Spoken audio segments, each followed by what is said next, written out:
नमस्कार मित्रों, वेदांत ज्योतिष में आपका बहुत बहुत स्वागत है। आज चर्चा करेंगे प्रेम विवाह की। प्रेम विवाह यानी जहां लड़का और लड़की प्रेम में पड़कर बाद में अपने प्रेम को सफल करना चाहते हैं विवाह के रूप में। भारत में आजकल प्रेम विवाह बहुत कॉमन हो गया है। आज लोग अपने ही कास्ट में प्रेम विवाह करते हैं, जैसे ब्राह्मण का ब्राह्मण से विवाह, क्षत्रिय का क्षत्रिय कन्या से विवाह, तथा इसी तरह वैश्य और शूद्र अपनी अपनी कास्ट में लेकिन अपनी मर्जी से लड़का या लड़की अपने वर को चुनते हैं और विवाह कर लेते हैं। तो यह तो धर्म के अंदर ही हो गया।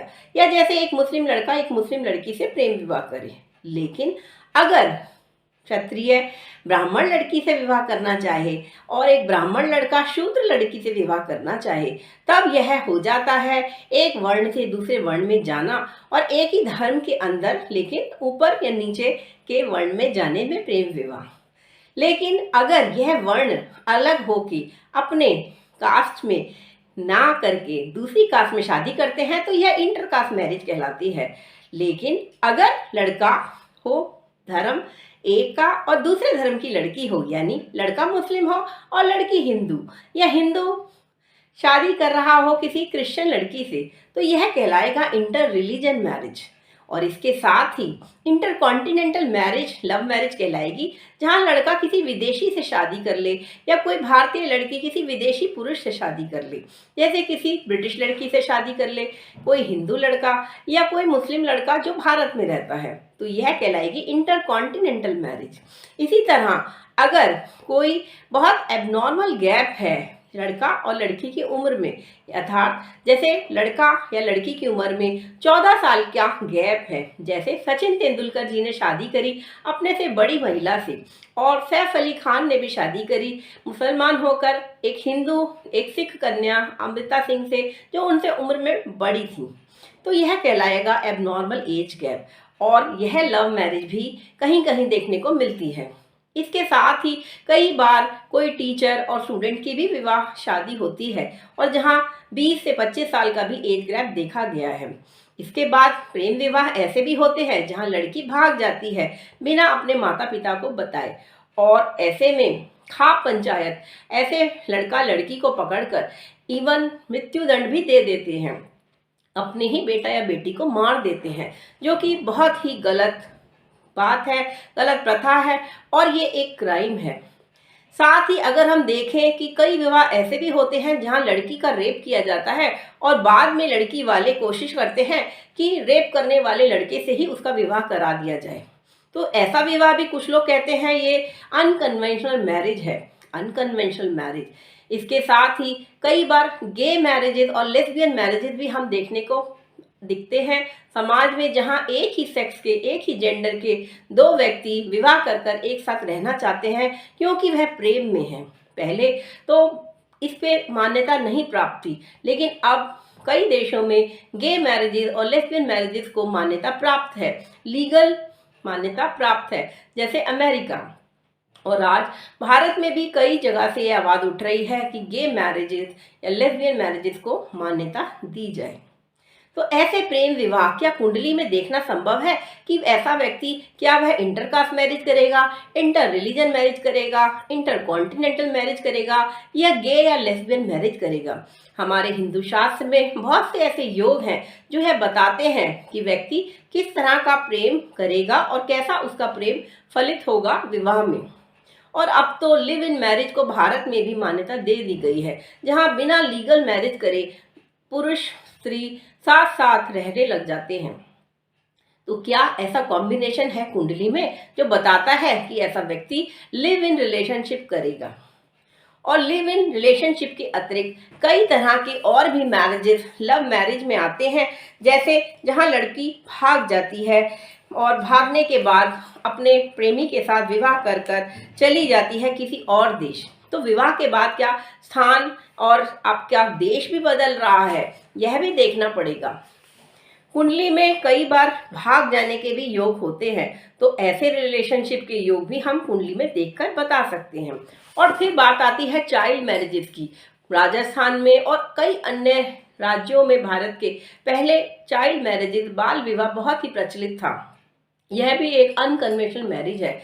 हमने 300 से अधिक कुंडलियों पर अध्ययन किया पिछले 15 सालों में भारतीय विद्या भवन दिल्ली में हमारे गुरुजी श्री के.एन. राव जी के अंतर्गत, जहां हमने ऐसे कई सटीक कॉम्बिनेशन निकाले जो स्पेसिफिक तरह की लव मैरिज को दिखाते हैं, अनकन्वेंशनल मैरिज यानी कि ट्रेडिशन को तोड़ने वाली मैरिज को दिखाते हैं। तो आज हम चर्चा करेंगे सबसे पहले इंदिरा गांधी जी की कुंडली की, जो हमारे देश की तीसरी प्राइम मिनिस्टर रहीं और जिन्होंने 1942 में लव मैरिज करी एक पारसी लड़के के साथ जिनका नाम फिरोज था, और जिन्हें बाद में महात्मा गांधी ने अडॉप्ट कर गांधी सरनेम दिया और उनसे विवाह कर इंदिरा जी हो गई इंदिरा गांधी। 1942 में फरवरी के महीने में उन्होंने प्रेम विवाह किया फिरोज जी के साथ। तो आइए उनकी कुंडली पर चर्चा करते हैं। इंदिरा गांधी जी का जन्म 19 नवंबर 1917 रात्रि 23:11 यानी 11:11 पर हुआ था इलाहाबाद में। और इलाहाबाद में उस समय जब इनका जन्म हुआ तब कर्क लगन की कुंडली बनती है और मीन नवांश और चंद्रमा बैठे हैं मकर राशि में। कुंडली में लगन में ही शनि अष्टमेश और सप्तमेश होकर बैठे हैं और लगन पाप कर्त्री में है मंगल और केतु द्वारा, और इसके साथ ही लग्नेश सप्तम से लगन को दृष्टि दे रहे हैं। साथ ही पंचमेश मंगल हैं जो कि अपने 5वें घर को यानी विवाह और प्रेम के घर को दृष्टि दे रहे हैं दूसरे घर से। सूर्य और बुध आदित्य बुध योग बना रहे हैं पंचम भाव में, जिन पर बृहस्पति वक्री देख रहे हैं 11वें घर से। राहु और शुक्र की युति हो रही है 6ठे घर में, और राहु और शुक्र की युति ही दिखा देती है कि ऐसा व्यक्ति अपने प्रेम संबंधों में बहुत ही रिबेलियस क्रांतिकारी होगा। अपने प्रेम के लिए वह किसी की नहीं सुनेगा। और इनका विवाह तो इंदिरा गांधी जी का विवाह जब 1942 में हुआ तब दशा भी थी राहु में शनि की।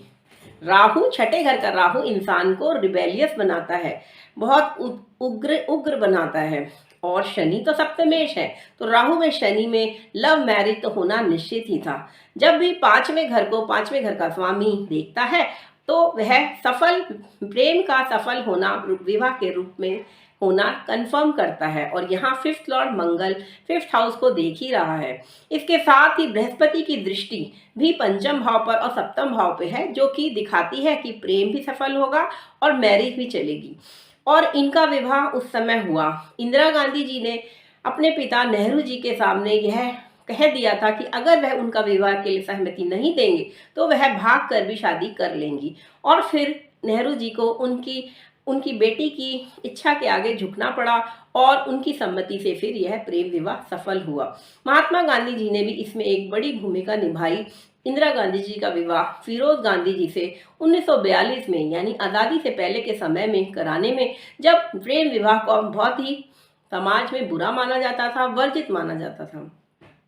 अगर हम देखें तो इंदिरा गांधी जी की कुंडली में लग्ने शनि से दिष्ट है, बृहस्पति से भी दिष्ट है। तो शनि और बृहस्पति वक्री की दृष्टि चंद्रमा पर दिखा रही है कि ऐसा व्यक्ति अपने मन की करने के लिए सजग रहेगा, क्योंकि जुपिटर यहाँ पर बनते हैं 9th लॉर्ड।